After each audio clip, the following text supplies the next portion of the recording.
Welcome back to Good Morning Sri Lanka. In case you just tuned in, we have Dr. Mahesh Rajasuriya in the studio. He's been here in the show before, and we're speaking about the mental health when it comes to your relationships with your spouse.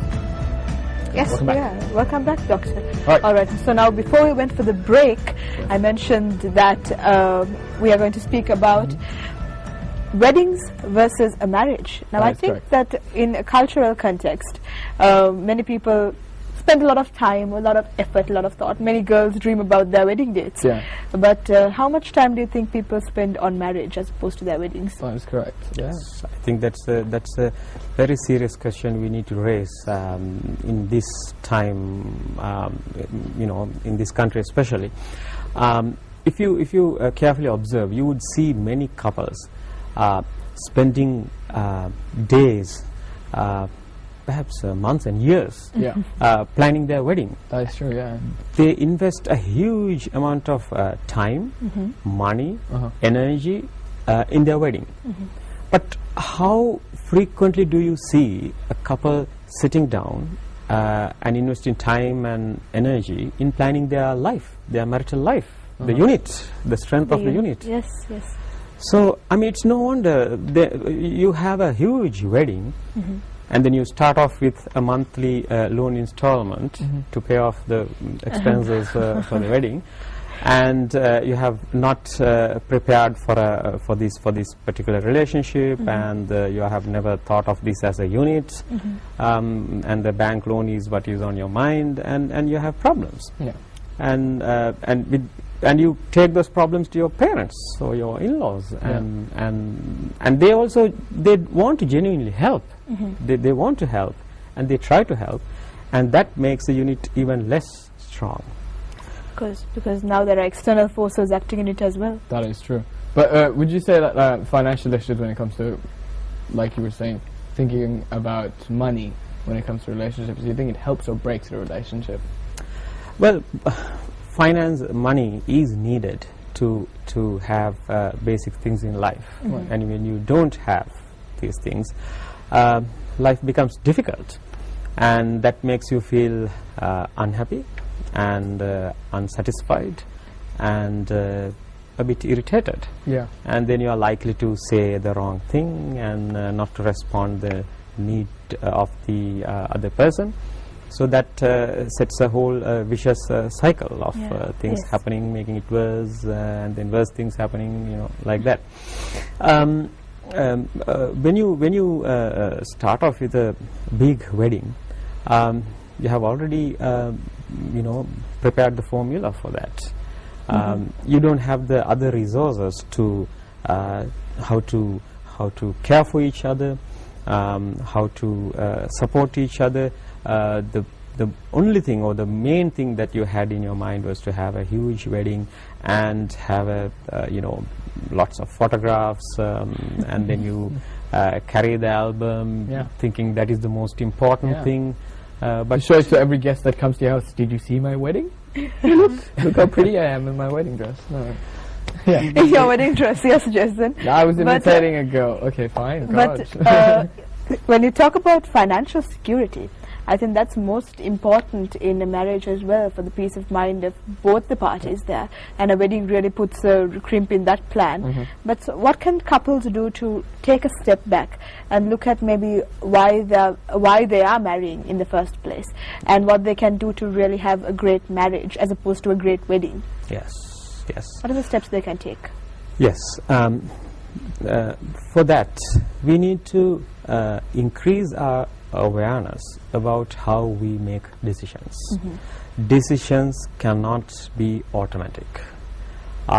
Even a simple decision like brushing your teeth, you should make a conscious decision, and you brush your teeth. And when to brush your teeth, and is it going to be before breakfast or after breakfast, or So otherwise you go on saying that, I always forget to brush my teeth before breakfast, or somebody wants to brush after breakfast, and you just go on doing the same thing. So simple things like that. But getting married, do I want to get married, and why do I want to get married, and who should I get married to, and how we should get married. And we'll always have different opinions when two people are getting into this relationship, this unit that they are going to form. They will always be different. The likes, the wants, the goals, the dreams would be different. That's fine. That's fine. It has to be different. Otherwise, it would be very boring. It's a bland marriage thing. Yes. Yeah. Variety is the spice of life. Yes. Oh, really? The way she said it was like, oh, okay, never mind. Getting back. So, so you should be able to discuss between you two, primarily, and decide what you want, what sort of a wedding you want. And I have heard of couples, I have seen couples who have completely scrapped their wedding and invested that money in building a house. Okay. And then just, housewarming is their wedding reception. That may be a bit radical, but I mean, people have dreams to have a wedding and all that. But plan for that and plan for the finances and make practical plans, and then discuss with each other. And now you have already started to form that unit. Yeah, you are discussing. And you are realizing the realities, practicalities, you know the limitations, and you are making decisions together. Try not to let others influence these decisions too heavily.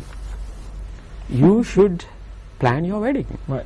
Okay. But what happens is that somebody comes and tells you, oh my goodness, you should have this wedding in a 5-star hotel. I'll give you 1 million, so why don't you have the wedding in a 5-star hotel, and that uncle gives you 1 million, and then you take that one, or maybe 2 million or whatever, and then you have the wedding the way he suggested, and now he has a leverage. He has, when he makes a comment about your marriage, where is the baby? You're obligated to sort of Yes. reply to him and make a reply. That's true. Wait, very did true. you say where's the baby?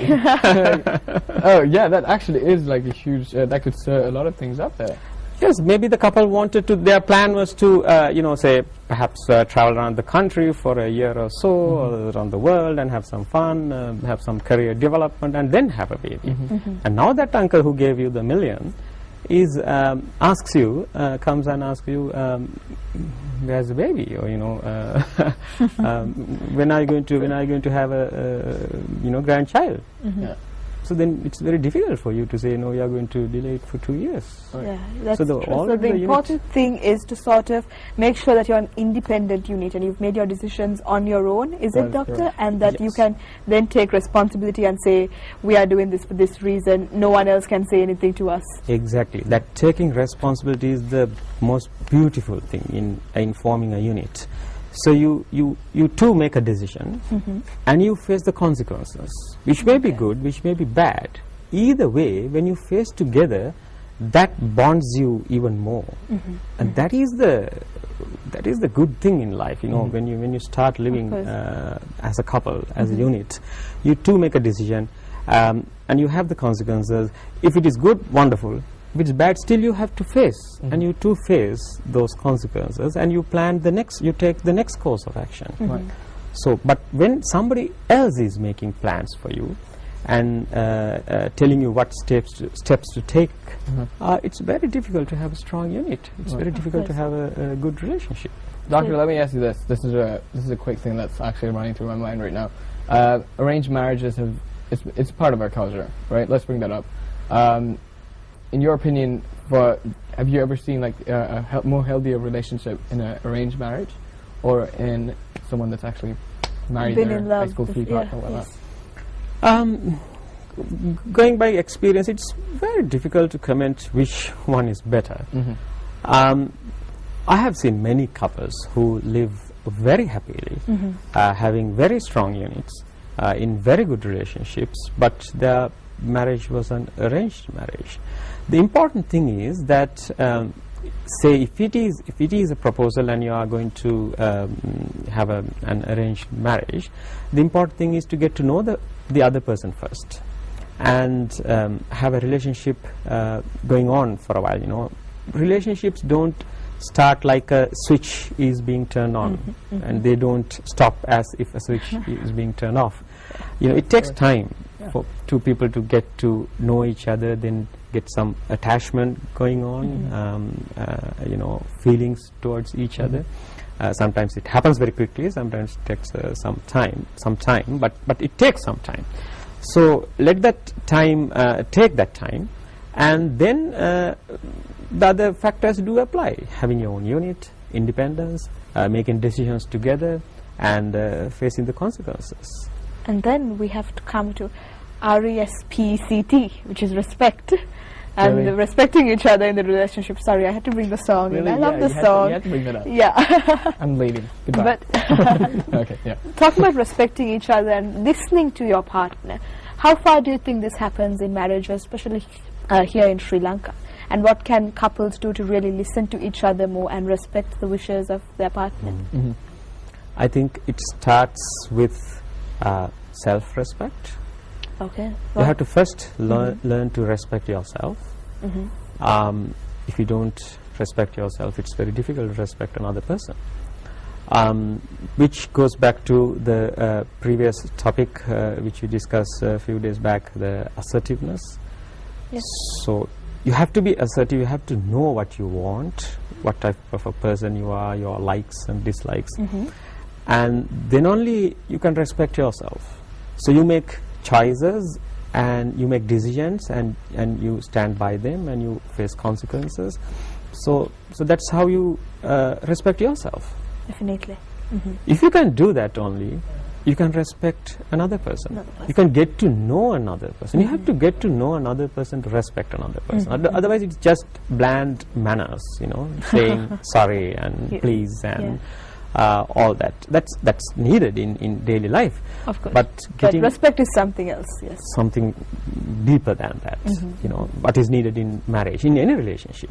You are getting to know, you know, when this is happening, you get to know the person better, and then you can respect the person more, and then you get to know the person even better, and the relationship gets better.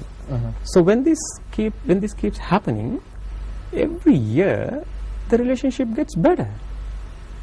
Definitely. So as time passes by, the marriage should get better and better. But what happens with many couples is the other way around. Yeah. It's wonderful Yeah. in the beginning. And then it just goes downhill from there. Yes. Whereas it's supposed to be a journey, just build up, I guess.